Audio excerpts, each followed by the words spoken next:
నువ్వు నవ్వుతే చాలా బాగుంటావు తెలుసా? ఏ అందరూ చూసి పిచ్చి ముండలు అనుకోవాలనా? ఈ ఫోటోలో సూపర్ ఉన్నావు. రియల్గా బాగోనేమో కదా. హెయిర్ లూజ్గా వదలొచ్చు కదా. ఏ నా జుట్టు పలచబడిందని అందరికి తెలియాలనా? నేను యాక్సిడెంట్లో పోవాలనేగా నాకు హెల్మెట్ ఇవ్వట్లేదు. ఇంకోటి పెట్టుకో. నా 4 వెంట్రుకలు ఊడిపోతాయి కదా అది పెట్టుకుంటే. అదే కదా నీకు కావాలి. నువ్వు మొన్న ఇచ్చిన ఫుడ్ భలే ఉంది. నువ్వు బాగా కుక్ చేస్తావు కదా. ఏ పెళ్లి చేసుకుని మీ ఇంట్లో వంట మనిషిలో పడేద్దాం అనుకుంటున్నావా? అయినా అది చేసిందేం కాదు మా కుక్కు. పోనీ దాన్ని పెళ్లి చేసుకో. ఓ నీకు అదే కావాలేమో. బ్యాగ్ నేను పట్టుకున్న బరువుగా ఉన్నట్టుంది. మన ఇందులో 300 పోయాయి. ఎవడు కొట్టేస్తాడో ఇవాళ ఎలాగైనా అతన్ని ప్రపోజ్ చేయాలి. ఏంటి రమ్మని పిలిచావు? నీకు ఒక విషయం చెప్దాం అనుకుంటున్నా ప్రవీణ.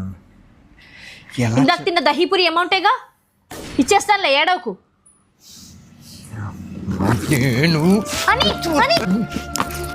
ఎందుకలా బాధకుంటున్నావు? నువ్వు పోతే నీ మర్డర్ కేసులో ఇరుక్కోవాలనే కదా.